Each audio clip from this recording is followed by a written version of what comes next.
Isa pang malakas na palakpak para sa ating Panginoon. Kapatid, yung pinakamalakas mo na palakpak. Woo! The King of Kings is here. Palakpak! Woo! 1, 2, malakas pa na palakpak. 3, 4. Woo!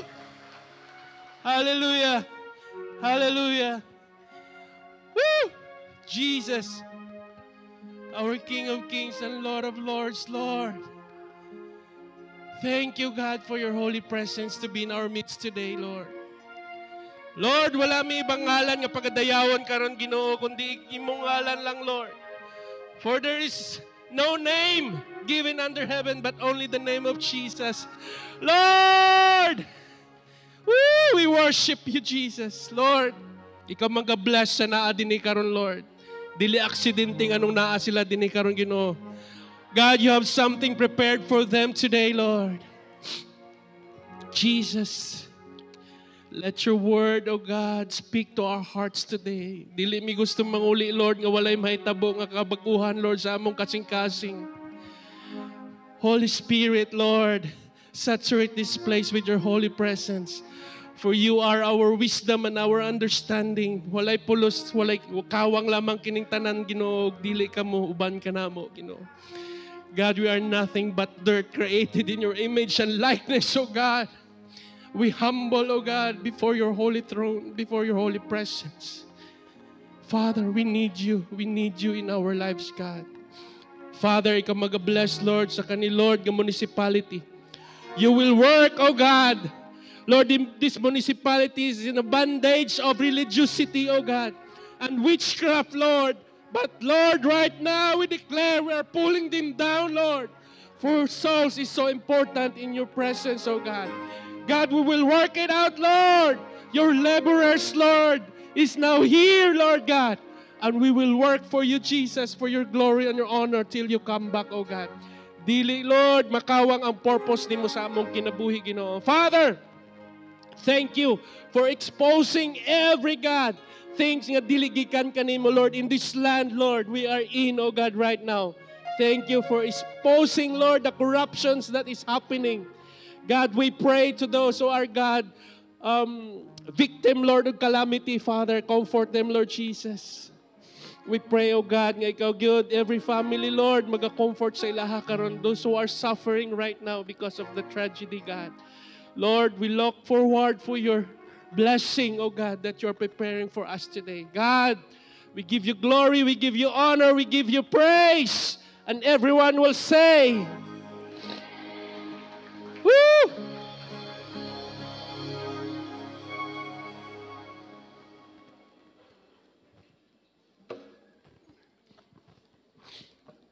Praise the name of Jesus. Hallelujah. Kumusta, igsoon? Kamusta nga itong simana? Sarag din taon ng nitubag. Ayo. Kamusta, igsoon? Anong sasabihin? Better than yesterday. 1, 2, 3, go! Anak yun, diligid pwede mo ingon. Ayaw ko ingon nga, maulang gapon, kaon jabas. Diligid to mo ingon di ana, no? Maulang gapon, kaon jabas. Sometimes, most of the time dapat, i-work out na to atong faith diha sa Ginoo gyud. So ako nga pala si Pastor Edison Capulso, one of the leaders of this church. Under sa leadership ng ating senior pastor, Ma'am si Jane and Dad si. Wala siya ngayon, nasa Manila. And in behalf sa mga leaders ng simbahang ito, I'd like to welcome everybody. Lalong-lalo na yung first time na pumasok dito sa bahay tahanan ng ating Panginoon. Kaway-kaway lang po tayo, wag kayong mahiya. Hindi o kumpletong araw na ito kung wala ka. Just raise your hands lang po, gusto namin kayong makilala. Dito na side, mayroon ba? Kaway-kaway lang po tayo. How about dito na side, mayroon? dito sa column na ito. Just raise your hands lang po. Kawayan nyo lang po ako. Masaya na po ako. How about dito na column? Yung ngayon lang napasok dito. Woo! Ayun. Thank you, Lord. How about dito na column? Yeah! Woo! Hallelujah.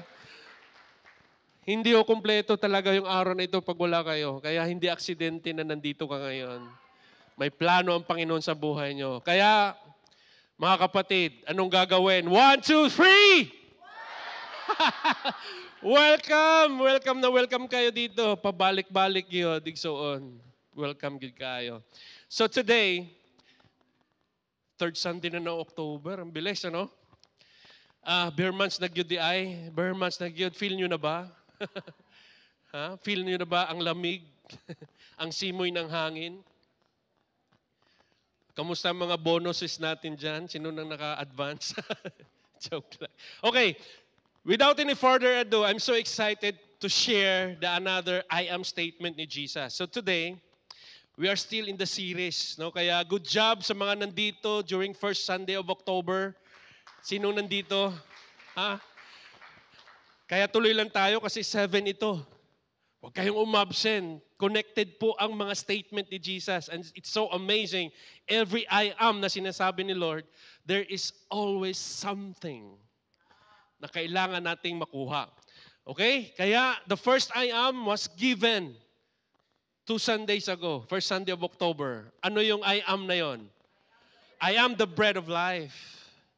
Sino ang nagugutom ngayon? No, if you have Jesus, we have more than enough. And last Sunday, what's the I am? I am the light. I am the light. Jesus is a continuous light. Dapat dili kita mag-flicker kaya ang light ni Jesus continuous. Dapat dili palong sindi. Kaya ang Kristohanon nga palong magkurap-kurap gani ang kwan sa suga, di ba? So kung ingana po dayta, magiging corrupt. Tanawa ka ron. Nanggawas ang mga korupsyon. No? Kaya mga Kristohanon, kurap-kurap po ang kinabuhi. Dapat dili di ay. Dapat continuous gid atong siga, for we are the light. Kaya nga si Jesus is the light so that we will see ourselves. Ay napaday kailangan makita na to atong hugaw sa atong sarili ba. Mga batasan nga kinahanglan bag-uhon. That's why na-highlight. Aron makita nato atong kaugalingon. Ay, paday ko kay maldito, paday ko kaayo. Tubag-tubag pamanday ko ginikanan. Uy, chismusa pamanday ko. You see? Because of the light of Jesus, makita nato atong kahugawan. Amazing. And so therefore, we can influence others. If we live the light of Jesus in our life, we can influence others.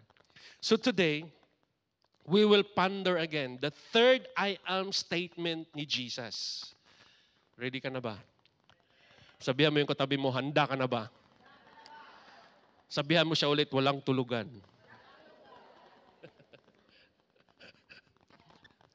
Okay, the title of our sharing, our preaching today, can we read this together? Go. Year of reconciliation, restoration, and renewal. Amazing. So our key text today is found in John chapter 10, verse 7 to 10. So in reverence to God's word, can we all stand? Let's read this together. Go. Truly. So Jesus. I am the door.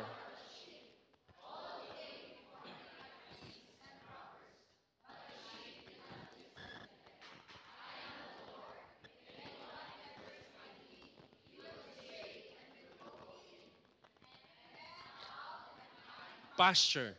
The thief comes only to steal and kill and destroy. I came that they may have life and have it abundant. Woo! Palakpakan natin si Lord. You may sit down.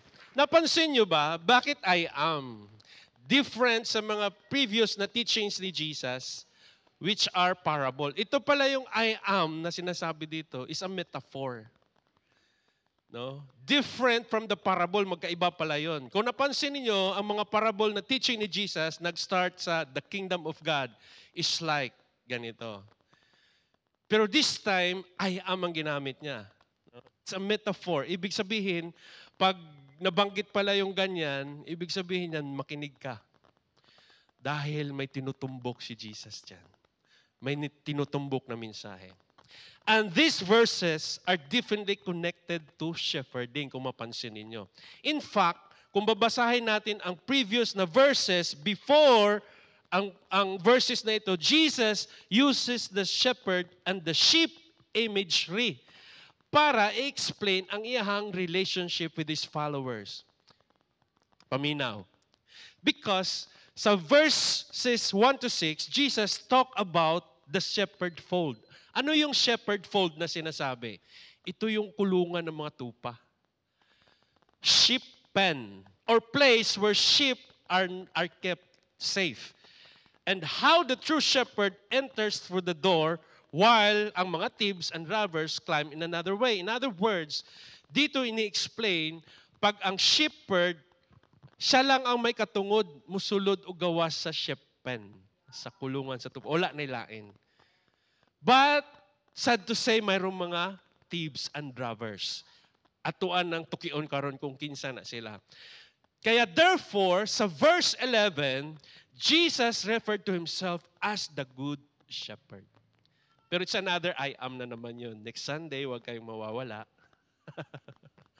Kaya be here yun, no? On time, be here on time. That was the next I am statement ni Jesus. So in John chapter 10, verse 1 to 6, ito yung sinasabi ko dito. Can we read together? Ayan, John chapter 10, verse 6. Go. Truly, truly, I say to you, he who does not enter the shepherd by the door, but climbs in by another way, that man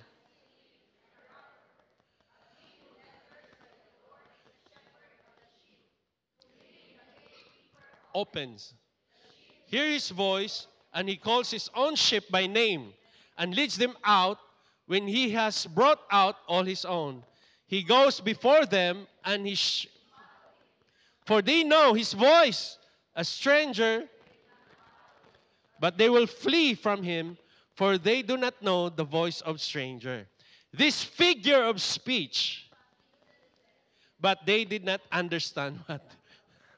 In the name of Jesus, thank you, Lord, sa understanding today. It's a figure of speech, but there is something na tinatago dito na ikaw at ako lang makakaalam. Kaya ayaw yung piyong-piyong diya. May kinsa yung piyong-piyong diya. That's the truth. So let us first learn the background about shepherding 2,000 years ago. Balikan natin yung ancient times during sa time ni Jesus. In the Middle East kasi, especially in Israel, meron pong two types of sheepfolds. Ibig sabihin, may dalawang klase ng kulungan. There was one in the village or town and one in the countryside. Countryside, ito yung mga nasa kabukiran, sa labas ng town. Okay? Some commentator says that verses 10, 1 to 5 of the book of John tells about the first kind of sheep in the enclosure. The one in the village or town, and while verses 7 to 10, it describes about the second type of sheep pen, the one in the countryside, sa kabukiran. Na i-picture para ma-identify nato. Ayan. Yan po yung sheep pen. Kulungan ng mga tupa para hindi sila makawala. So in a village or town, it wasn't just one shepherd who placed his flock in the communal pen. Kasi ganito po nangyayari.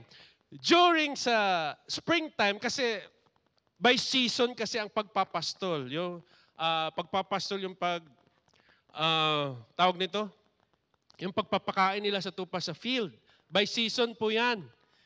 Pag spring season, malapit lang sa village. Diyan lang sila. So, pag afternoon, babalik na sila. But during summer, siyempre, kung mapansin natin ang palibot ng Israel, mostly disyerto, di ba? Kaya during summer, walang damo. So, ang mga shepherd ay nagapastol, nagaspend ng time almost a month. Nag-stay sila doon para bantayan ang tupa. So ganito po ang senaryo. Pero during this time, Ang sinasabi ni Jesus dito is yung mga shepherd na malapit sa village. That during by day, kung ualis sila, kung babalik sila, magpapahinga sila, yung mga shepherd, sa isang town, hindi lang po isang shepherd. Minsan, marami yan sila. Pero ang kulungan, iisa lang. Yan lang, iisa. Okay. So a sheep pen, ito po ay nakabakod at mayroong itong gate. At bukod doon, may bantay. So in other words, pag nag-iwan ka ng mga sheep mo dyan, huwag kang mabahala kasi may gwardya. Gatekeeper, may watchman, who is also skilled person para mag-take good care ng sheep mo na naka-station sa village na yan. Para mga shepherd, yung iba na galing pa sa field na nag-spend ng ilang araw doon, pwedeng magpahinga dito sa village na ito. So the shepherds would go home to rest while the gatekeepers stayed awake through the night to make sure no one stole the sheep. Kaya during the night, ang mga sheep na hindi makatulog, binibilang nila ang kanilang mga sarili. Joke lang po yun. Di ba pag di ka nakatulog, magbilang ka ng mga sheep? Joke lang po yun. Okay. And in the morning, ganito, the shepherds would return. Babalikan niya siyempre para ipastol na naman yung mga tupa niya. And because the watchmen recognized the shepherd, kasi marami sila nag-iwan ng tupa doon, di ba? Pero ang kagalingan ng shepherd na ito, wala man silang logbook. Pero kilala niya kung sino ang shepherd na nag-iwan ng tupa dyan. Amazing! So all the flocks, isipin nyo na lang all the flocks in that sheep pen, halo-halo po yan. Halo-halo yan sila. So ganito ang senaryo. Wala po yung numbers, wala po yung tags. Ni markings, wala po. Wala pang computer nun So how would they know which sheep belong to whom? Yan ang tanong. Kasi marami silang shepherd na nag-iwan ng kanilang mga tupa dyan. Paano nila malalaman na kanila yun? Ano ang gagawin? By the shepherd's voice. Amazing, no? Each shepherd had a distinct call, unique nga tawag that only his sheep recognized. And when they heard it, they followed him. They followed him out, yung mga tupa nila. Susunod sa kanila. Kaya pala, no, amazing ang ating Panginoon. Kasi yung teaching niya, binibigay niya according sa mga na-observe niya sa paligid. Ginagamit ni Jesus yung mga senaryo na nakita niya sa paligid at binibigay niya ginagamit niya sa kanyang teachings. Amazing. Kaya there is this experiment, somewhere in Norway. Sa isang farm, nag-conduct sila ng test. Kung totoo ba talagang makikinig ang tupa sa tawag ng kanyang shepherd. Let's watch this. Ma-amaze ka.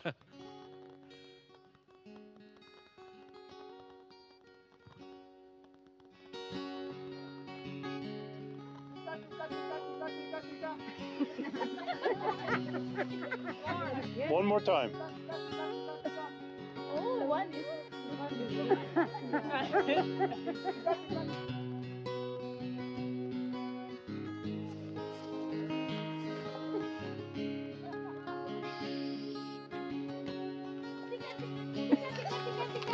Louder! Tika, tika, tika, tika! Tika, tika, tika, tika! Tika, tika!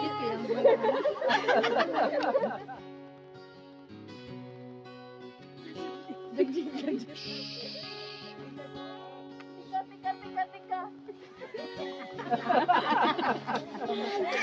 Ayoko. The shepherd.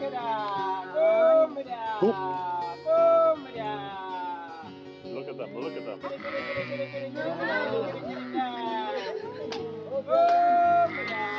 that amazing? They are coming. Oh my God. Woo!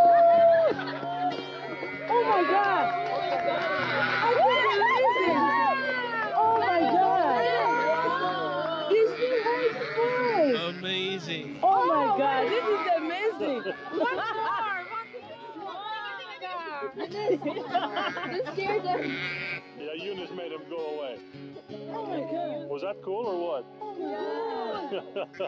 You will never have the same again. Oh my God.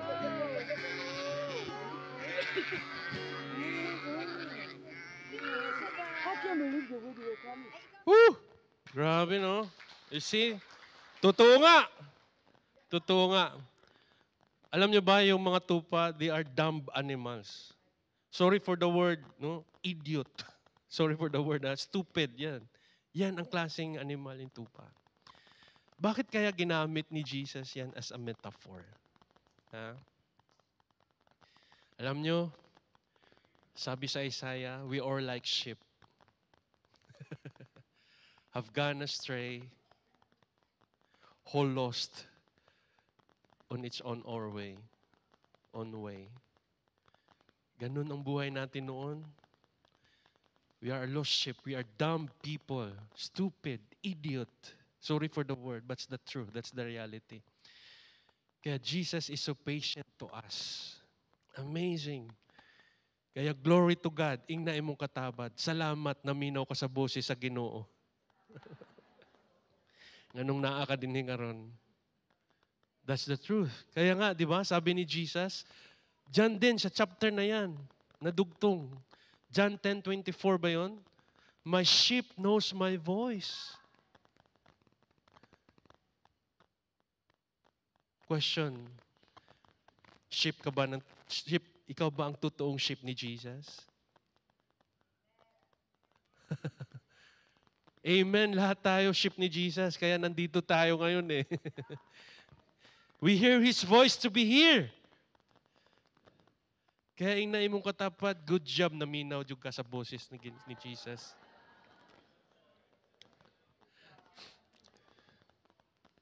And this is the sheep pen of God, no? Amazing. In town. And the second type of sheepfold or sheep pen, we will discuss it later. So, with all that background na ating nalaman, let's focus on verse 9 to 10. The statement of Jesus na, I am the door. If anyone enters by me, he will be saved. And will go in and out and find, take note, pasture. The thief comes only to steal and kill and destroy. Sabi ni Jesus, I came that they may have life and have it abundantly. Igsuon, it's more than a statement. For me, it's more than a statement. My promise. My promise that if anyone enters that door, will enjoy pasture. Pasture is provision. Amen ba? Wala ko yung nag-amen. Jesus referred to Himself as the door. And today, we will use the word door as an acronym to describe who Jesus is. Door stands for the divine access. O, only way. Another O, overcoming hope. And last letter, the R, rest and refuge. Wow! Hallelujah! So let's begin with the first point, no? Divine access. What does it mean? In verse 9, sabi ni Lord, I am the door. If anyone enters by me, he will be saved and will go in and out and find pasture. In other words, igsoon, og naagid ay takay Ginoong Hesus, og nagatuod jud ta genuinely and faithfully, dili jud ay kamawad-an ba? In and out, you will enjoy pasture in His presence, His provision sa atong kinabuhi. Jesus said, I am the door. The first thing we see here is that the door is a person. Hindi ho siya bagay, ha? Sabi ni Lord, I am the door. So it's a person. The I am. And the way in is a personal. So in other words, it's a choice. Walay mo pugo sa imo ha, nga mo enter sa kaninga door. Kinahanglan mo choose ka. It's up to you. It's a decision to make. Kumusulod ka o dili. Because Jesus declares that He is the door, He is the access, He is the key. He opens the way into God's kingdom and into an abundant life. What do you think? It's only a statement or it's a more than statement ni Jesus? Because it has a promise, igsoon. But sometimes kita makalimot yung taani nga promise ba? Kaya ma-overwhelmed na dayon sa atong mga ginapagdaanan. So ang tendency, you will give up the Lord. Lord, isa ko magsimba ron kay mamugas ako. That's the truth. That is our tendency. But if this word revealed to you right now, trust Jesus. Earlier, I mentioned that there are two kinds of sheep pens. May dalawang klaseng kulungan na banggit ko kanina, the village pen and the countryside sheepfold. The village pen has high stone walls and a gate. But the countryside sheepfold found out in the fields has low stone walls and no gate. So there is no doorkeeper there sa field. Ayan. Sa field yan, walang doorkeeper, walang gate. Kung ikaw ang shepherd, ikaw magbantay niyan. Kasi malayo-layo yan eh. Nagpapastol ka niyan. So bakit ito ginamit ni Jesus as a metaphor? Because the sheep stay inside while the shepherd lies down in the opening of the pen. Can you picture that? The sheep can go out except over the shepherd. So in other words, kaya pala may ganyan so that walang maka-escape ng mga sheep. Kung mag-escape man sila, dadaan sila dyan sa awang na yan, no? Yung dito na side, yan yung countryside sheep pen. Ito naman yung village sheep pen. So dito, walang ibang magbabantay kundi ang shepherd mismo. Kung lalabas ka dyan, dadaan ka sa shepherd. Pero dito, may gatekeeper dyan kung saan nagpapahinga ang shepherd. Ayan. Yan ang kaibahan yan. So, kasi pag wala ang shepherd dyan, sa open field kasi yan eh, may mga wolf. May mga wolf na pwedeng tukbon, kaunon ang mga sheep na nandyan. So when Jesus said, I am the door, take note. Listen. Nung sinabi ni Jesus, I am the door, sa kanang statement, it means kung kita na diha, na nasa presensya sa Ginoo di ay, no, amazing. Wala tayo laing gawasan ug sudlan kundi kay Jesus lang. Kaya pala sabi ni Jesus, dyan din sa dyan. Kung nasa Kanya na tayo, nobody could snatch our lives from the hands of the Father.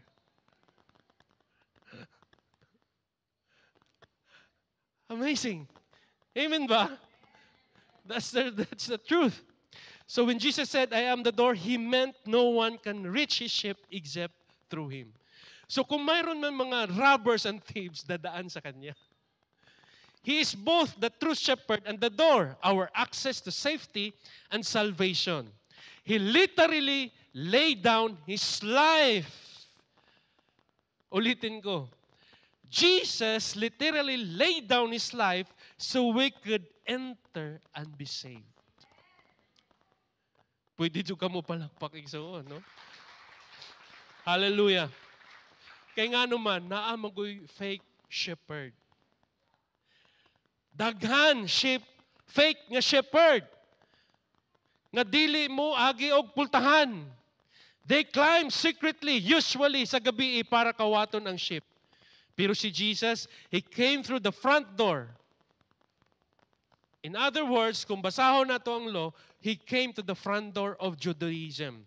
The right way, in other words. But the Jewish people, sad to say, rejected Him. They did not recognize Jesus as their Messiah. Kahit na na-prophesied na through the prophets, and He fulfilled 330 prophecies about Him. Still, itong mga Jewish people na to, they don't believe Him. That's the sad part.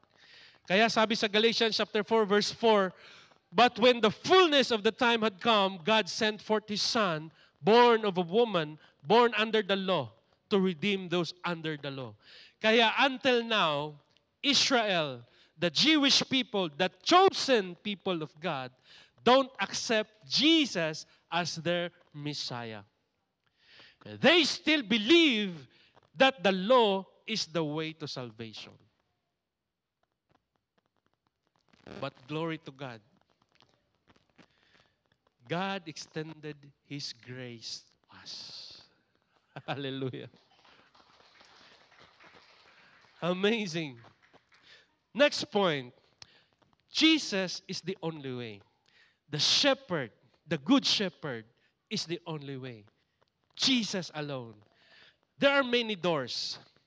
In this present time na to, there are many doors people try to enter. Unsa man nga mga doors? False religion. Diri mo kay kami lang maluwas. Ha? Diri ka simba. Kay naa dinhi ang kaluwasan sa among relihiyon. Other door. Good works. Maghimo kog maayong butang para sa akong kaluwasan. Another door, self-righteousness. Magpakabuutan ko aron magkaroon ko og kanang hollow ring diri oh. Mo dili na tinuod gisa pay nagatuan ng anay hollow ring. Wala ba yan sa Bible ah? Para parang buutan daw ka tanaw na imong tapad basig na nay hollow ring. Dili ta mo tuwa na, dili na tinuod. Wala na sa Bible. Ha? Ang nasa Bible, the Holy Spirit is in us. The moment we surrender our life to Jesus, si Jesus mismo nag-ingon, di ba? He will send the Comforter, the Advocate to us. Mao na'y nakabutang sa Bible. Dili ka ng halo para maingon ka nga buutan ka. Dili na mao. So, unsa pa nga door? Ha? Oh. Usahay, daghan po tag mga tinuuhan. Magtuot-tuota. You know what? We need to stand our faith. Our doctrine. Ano sa ba itong doktrina? We stand for it, for this is the truth. Sola Scriptura. Only the Word of God has the authority. Sola Cristo. Wala na ilain. Jesus Christ alone. The only way. Sola gratia. Sola gratia. Huh? Grace alone. Sola fide. Your faith alone. And soli Deo gloria. Ang himaya og dungog kay God alone. Jesus Christ alone. That's the truth. And that is in the Bible. Pag wala sa Bible, discard.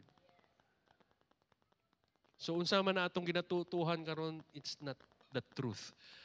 That is the wrong door.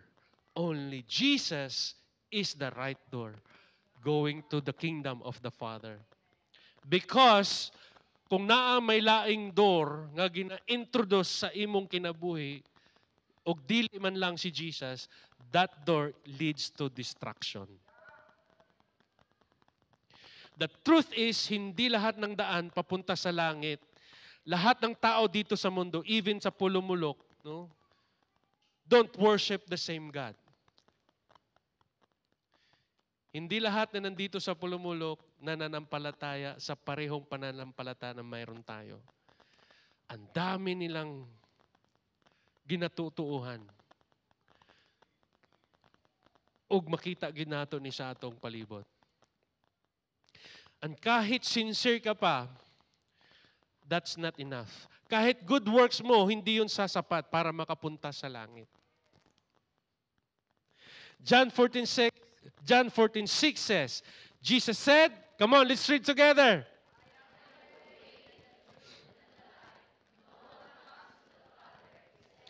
Claro, Jesus is the only way. Kaya na wala giingon diha, I am a way and a truth and a life. Bakit the? Ang ginamit. In other words, wala na ilain. Jesus lang yun.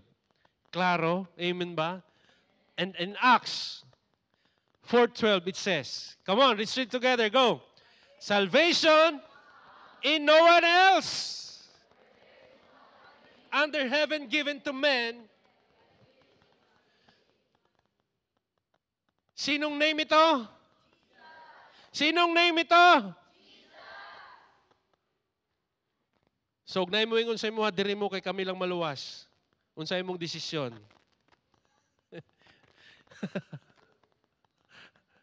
Only Jesus lang yun. Okay? Jesus said, if anyone enters by me, he will be saved. You see? Si Jesus lang yun nag-ingon, nag-affirm. Naghatag og kasiguraduhan, wala nagilain. He affirms and He confirms. If anyone enters by me, he will be saved. Salvation is for everyone, no matter your past.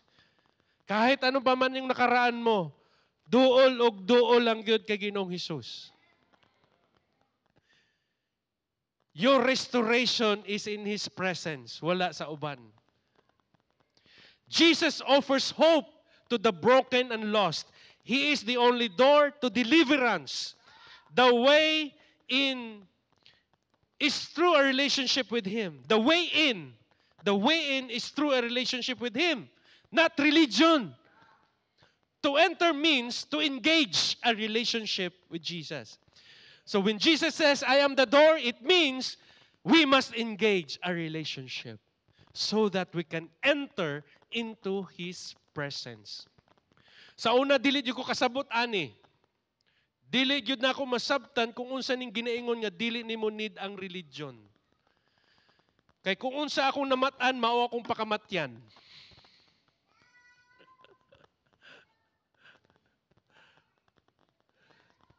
But glory to God, Jesus Christ rescues me from this belief.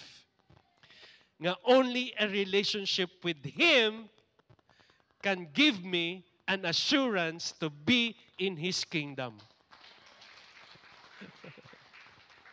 Hallelujah. Kaya nga, ito, John 1:12. Ug dili pagid mo mutuo. Are, John 1:12. Come on, let's read together. Go. But to all who did receive Him,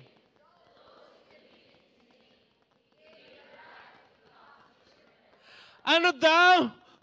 Gitagaan kag katungod. Maging anak sa Diyos. Kadto lang yung ni dawat, ha? Kay, always din ginapangutahanan ni Dad Siba. Lagi niya itong tinatanong. Lahat ba ng nilikha ni God sa mundong ibabaw ay matatawag ba niya kanyang anak? Ha? So here's the proof kung bakit hindi. Only those who receive Him. Sino yung Him na tinutukoy dyan? Jesus. To those who believe in His name. Kaninong name? He gave the right. I hope wala nang malilinlang sa atin. I hope wala nagyoy magpasaya-saya sa kaluwasan nga gihatag ni Ginoong Hesus sa iyang kinabuhi. Magtinarong nagyud ta sa atong commitment. Amen ba? That's the truth. Because the Bible says so. Another, Romans 10:9, it says, come on, let's read together. If you confess with your mouth Jesus is Lord and believe in your heart, it stresses that necessity of faith in Jesus alone for eternal life, that God raised Him from the dead, you will be saved. In other words, confessing is believing. Believing and trusting God of what He says is true. Kailangan totoo yung pananamba. Nga naman, namagoy hapyaw nga kanang pan ba? Hapyaw nga pagtuo lang. No? Para lang naalang siya makuha sa imuha. Mutuo na lang siya. Or maybe napilitan siya. No? Kay para lang yun nga dili ka masuko sa iyaha. Because ang ginaingon diri is genuine. It stresses necessity. Kinahanglanon nga pagtuo. Genuine. Walay pagpakarong ingnon. Tinud-anay nga pagtuog yun. Nga si Ginoong Hesus nabanhaw. Namatay ug nabanhaw. He is born of a virgin, He died, and He rose from the dead. We must believe it. Ug ayaw gid og doubt. And your life will never go wrong. Amen ba? Hallelujah. So, while the door is open 24/7, or the access, a person must enter in order to be saved. Kaya og dili ka mo enter, it's up to you. Again, ulito na ko, ang gina-offer nga door ni Jesus, for He is the door, is a choice. It's a choice good. It's a decision to make. Ikaw good mag-stand. No? It's a personal matter. Personal matter. Kaya nga, sa 2 Corinthians 6:2, it says, I tell you, now is the time of God's favor. Now is the day of salvation. Jesus is both our divine access, the one who opens the way to God, and our only way, the exclusive path to live to life and salvation. So again, ulito na ako, there is no other way to be in the kingdom of God but through Jesus and Jesus Christ alone. I give you an illustration.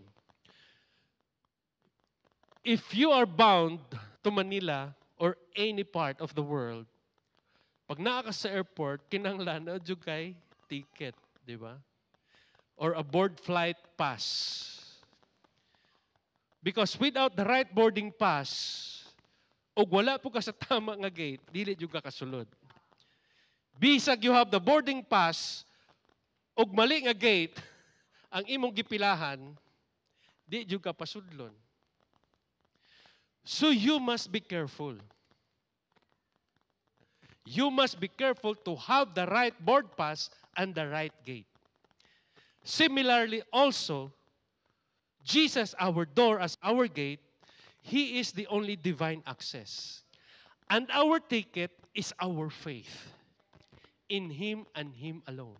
Because Jesus lang yun nag-ingon nga He is the only way, He is the only truth, and He is the only life. Wala na ilain. So ato nang baunon kana nga ticket sa atong kasing-kasing, og mo enter ta kay Jesus. For He is there to open that gate for us. So today, I will grab this opportunity sa among mga bisita karon, sa mga VIPs. Now that the truth revealed to you, I'd like to invite you to stand in your seat. Pwede ba kitang maimbitahang tumayo lahat ng mga first-timers namin ngayon? Glory to God. Glory to God. Huwag ko kayong mahiya. Ganyan din kami noon. Pinagdaanan din namin ito. Again. Praise the name of Jesus. As I've said, it is a choice. I hope wala tamo na force. It's my prayer nga personal nga decision nimo ni. Amen ba? Personal nimo nga decision nga mo enter gyud, no? Sa gingharian sa Ginoo through Jesus Christ.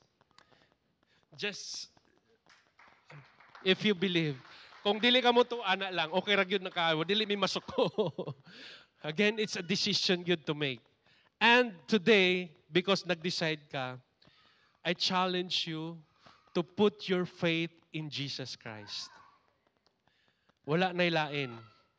Because sabi sa Bible, there is no name given under heaven that man can be saved, but only through the name of Jesus Christ. So put your faith. Tinud-anay gyud nga pagtuo diha kay Ginoong Hesus. Amen ba? Hallelujah.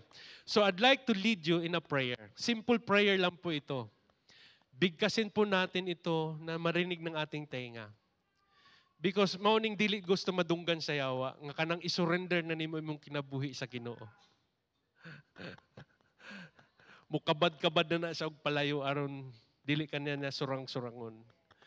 Because after nato ni buhaton, this is the promise of Jesus. He will seal us with His Holy Spirit. That's the proof na ikaw o ako iyahan na gyud. We are His sheep. So let's bow down our heads and everyone in here mag-join sa tua. Kaya gyud ayaw kailaw kusga imong tingog igsuon. And follow this prayer after me. No? Himuan ni nga imuhan ning personal nga pagampo. Amen ba? Sige. Let's bow down our heads. Close your eyes para dili ka ma-distract sa imong paligid. Focus on the Lord Jesus Christ. Follow this prayer after me. Father in heaven, I acknowledge that I am a sinner and I need a Savior. I believe that Jesus is the only way, is the only truth, and the only life, and the only Savior of the world.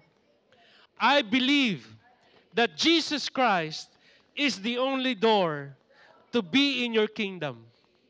Father, I repent from all my sins and ask for your forgiveness.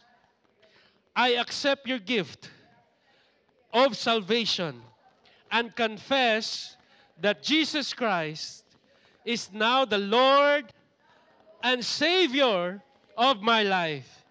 Jesus Christ, take full control of my life today until forever. In the mighty name of Jesus, amen. Hallelujah. Praise God. You may sit down. And I'd like to invite you into a life group. No? Nganong naa may life group sa church? You know what? We need to gather. Because Hebrews says, do not give up meeting. As if in the habit of doing it. Why? Because in our life group, we can edify one another, encourage one another. No? Let's face reality. Our life is chaotic. Magulo ang buhay natin. Maraming problema. But you know what? If you have a spiritual family and you will join in a life group, this is so amazing. God will grant us peace for sure. You can pour out your down, no? You can pour out things nga kanang nagahatag og kabugaton sa imong kinabuhi. And morning assurance nato sa life group. Dili kay chismis. Kaya kung naka ginapagdadaanan, ayaw i-shout out sa Facebook. Ayaw i-shout out sa social media. Kaya nga naman, kaya huwag na yung mga basher sa imuha, masuko ka. Kaya kinsa ng sala, imuha. Giwaragwag ni mo imong personal nga kinabuhi sa kalibutan. So asa ang right nga avenue? In the presence of God. In the presence of right people. In your brothers and sisters in the Lord. And we will pray together. Walay laing maghatag og comfort sa tuwa kundi ang word ni Jesus lang yun. Wala na lain. Amen ba? So, ayaw nag-shout out sa Facebook in tawon. Oy. Pagpistahan lang na imong kinabuhi good. Okay, let's go sa next point. No, amazing. This is so amazing. The next point is overcoming hope. What does it mean? Gusto ko sanang itanong kay Pastor Joy, bakit overcoming hope ang ginamit niya? Bakit hindi only hope, no? Bakit hindi only hope? So I found out, overcoming hope pala is the process of using hope to move, no? To move forward from your past, from your difficult times, and achieve a positive future. It involves believing that something better is possible, persevering through challenges, and taking concrete action to achieve your goals. So overcoming hope provides the mindset and the strength to face adversity, adapt to serious situation, and turn potential setbacks into opportunity and growth. In other words, kaya pala overcoming hope, totoo yun.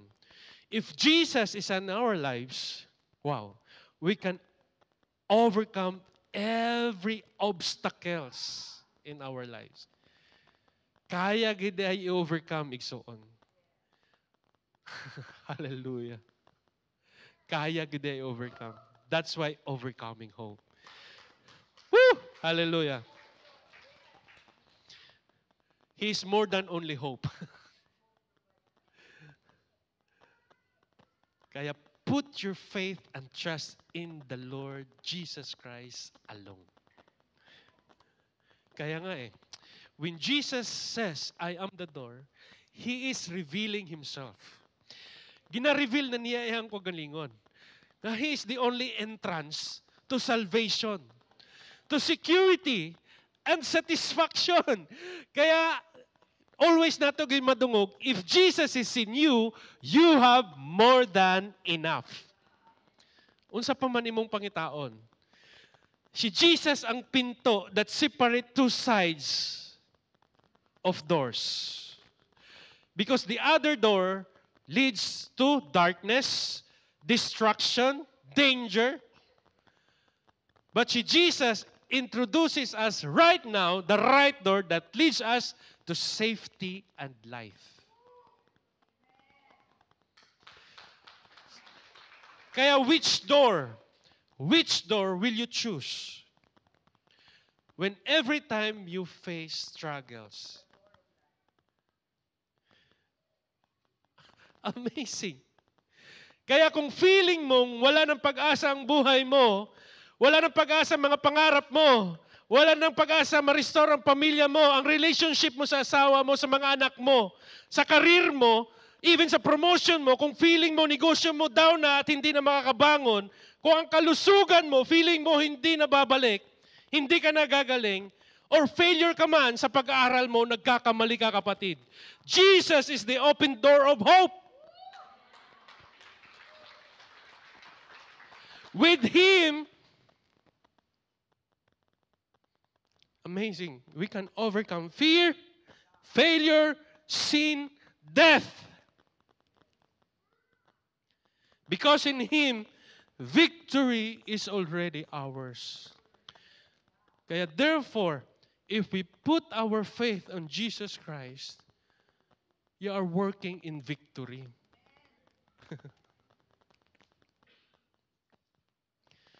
You're not a failure. We are not a failure. It's a normal process so that our faith will become stronger. Do not give up. Padayon, inay mo katapad padayon. Kaya nga nung giingon man ni Jesus, naamanggoy enemy.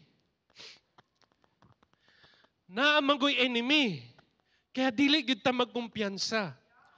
Kaning enemy, walay laing buhaton, kundi kawaton. Unsay kawaton niya sa imuha, imuhang joy. He will kill your passion and He will destroy your hope. Ito ang gagawin ng kaaway. Atuaning atubangon because realidad ni sa atong kinabuhi. Nga naagyod ang yawa. Nga mag-destroy sa atong kaugmaon. Ginawa niya lahat para mapalayo ka sa plano ni Lord. Pero si Jesus, He came to give the opposite. Life that's full, secure, and overflowing. Kaya kahit anong pinagdadaanan mo ngayon, pain, failure, doubts, or loss man yan, tandaan mo, you're not fighting for victory, you're fighting from victory. Jesus already won over sin, death, and the enemy. And because He lives in you, you have the same overcoming power. Pwede nyo ka mo palakpak, igsoon. This is reality. Kaya wala ka nagkamali kung anong nakakadinig karon. Mao ni ang gusto madunggan ni God natong tanan. Amen ba? Woo! Jesus, thank you, Lord. It's more than a statement, but this is a promise that you have given to us. And the last point, the letter R. Basahin natin ng sabay. Jesus is our rest. Kanlungan, shelter, nato gyud ang presensya ni Jesus. Kaya nga when Jesus said, I am the door, if anyone enters by me, he will be saved and will go in and out, find pasture. He was giving us an invitation. Hindi lang invitation to be saved, but take note, but to find rest and refuge in Him alone. Wala na ilaing makahatag og tinuod nga kalipay dahil sa atong kinabuhi. Kundi sa presensya lang yun ni Ginoong Hesus. Kaso lang usahay, kana bang maka-feel gyud ta og kakapoy. Kinsay wala ginakapoy dire. Tanan ta maka-feel og kakapoy, pressure. Sometimes you just feel uncertainties sa mga desisyon natin sa buhay. Jesus offer a safe place for us na makaginhawa. We can find rest in His presence. A place where our souls can finally breathe. We can pause for a moment and pray. Open our Bible, listen to worship songs, and instead na mag-overthink ta, mao na ron. Kaysa kusog kayo mag-overthink tayo. Wala pa nagahitabo. Gusto nimo mahitabo na.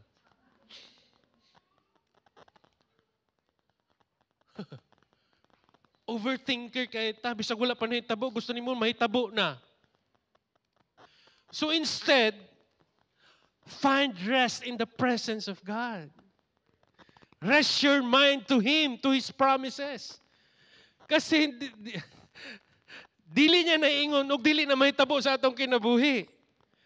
Kaya kung dili na siya mahitabo, He is a lying God.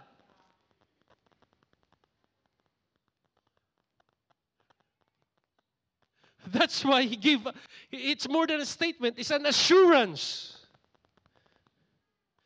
Assurance, insurance, nga atong tuog pag-trust sa iya, dili gyud di ay kawang. Kaya Jesus is inviting us. Kung ginakapoy ka, come on, let's read this. Matthew 11:28-30. Let's read together. Go.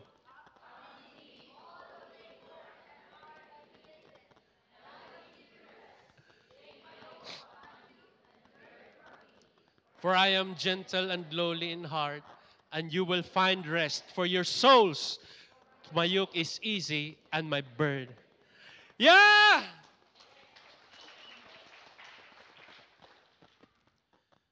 Inay mo katapad, ginakapoy ka na.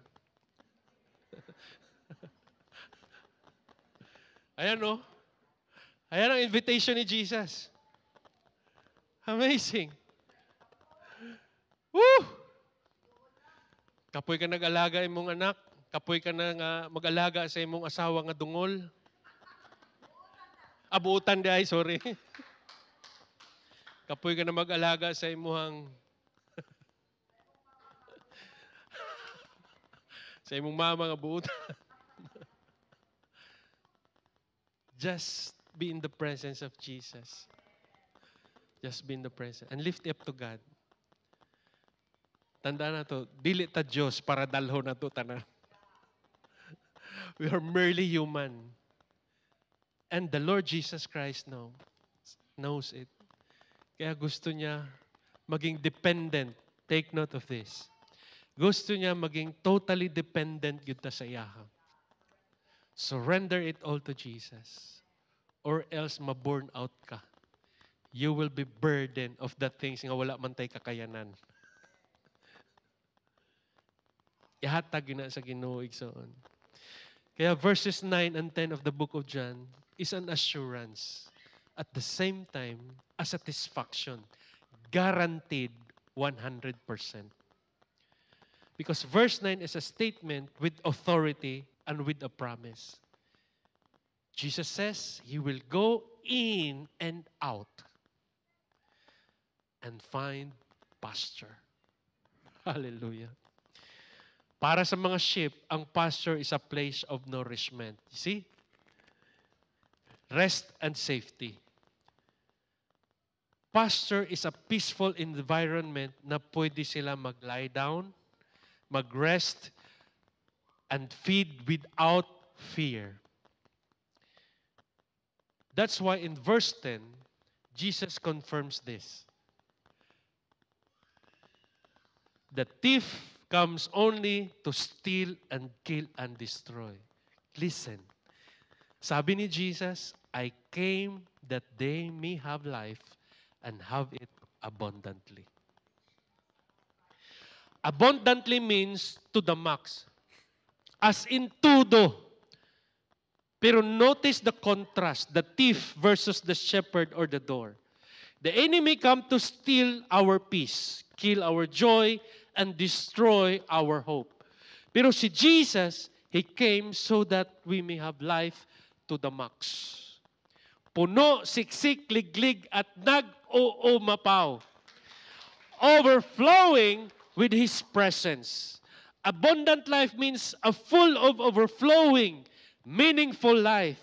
Buhay na deeply satisfied in God alone. Abundant life doesn't mean that everything is perfect. Or daghan ka og kwarta. Or tanan naa sa imuha materially. Abundant life is the kind of life where you have peace even when life is uncertain. You have joy even when things don't go your way. You have purpose. You know you're living for something or someone greater than yourself. You have hope that doesn't fade away. Even suffering comes along. Hallelujah. Amen ba? So, abundance in Jesus, hindi po nasusukat kung ano ang meron ka. Ang abundance ay nasusukat kung sino ang nasa sayo. Hallelujah. Wala na pong iba. He is our Lord Jesus Christ, our Lord and Savior. If Jesus is in you, indeed, you have more than enough. Palakpakan natin si Lord. Hallelujah. So today, I give you these two questions to reflect. Number one, kamusta ang buhay mo ngayon? Maybe kanina sumagot ka, maogyapon, kaunjabas. But today, now that we realize that Jesus is our more than enough, anong isasagot mo ngayon? Kamusta ka ngayon, kapatid? Second question, maingon ba nimo nga abundant ang imong kinabuhi o naa kay abundant life karon? Hallelujah. So I hope and pray that this revelation na nakuha natin ngayon would indeed dili lang sa dinhitaman, kundi makita gyud sa imong kinabuhi. Makita sa atong kinabuhi. Ma-apply ang atong nadunggan. Unsay kaibahan sa knowledge o wisdom? Knowledge is a store information. A revelation nga na-store nato. But wisdom is an applied knowledge. So the knowledge that we learn today needs an application. For that is wisdom. Father, in the name of Jesus, Lord, thank you for your amazing love and your amazing grace. God, indeed, thank you for your Son, Jesus Christ. For He is our divine access, the one who opens the way to your kingdom. And Jesus Christ is the only way, the exclusive path to life and salvation. Father, thank you for our Lord Jesus Christ is more than what we need. He is our overcoming hope. Through Him, we have hope to overcome discouragement, failures, fear, sin, and even death. But through Jesus Christ alone, we can overcome them all. Lord Jesus Christ, thank you, for you are our rest and refuge. Thank you for peace and joy and purpose and hope that you offer us in our lives right now. Father, apart from you, we cannot do anything. Lord, we need you always and all the time, Father. Lord, ayaw tuguti nga imong pulong among nadunggan karon, Lord, makawang lamang. Tabangi gid mi, Lord, nga ma-apply namon isa among kinabuhi. For indeed, God, we are the light and salt of our family, in our family. We are the light and salt in our offices, in our community. Lord, we will live according to your purpose sa among kinabuhi. And we will take this as a responsibility, Lord Jesus, to bring souls into your kingdom. Lord, glory and honor belongs to you alone. In your name, God, we trust and pray. And everyone will say, Amen and amen. Happy Sunday and God bless us all.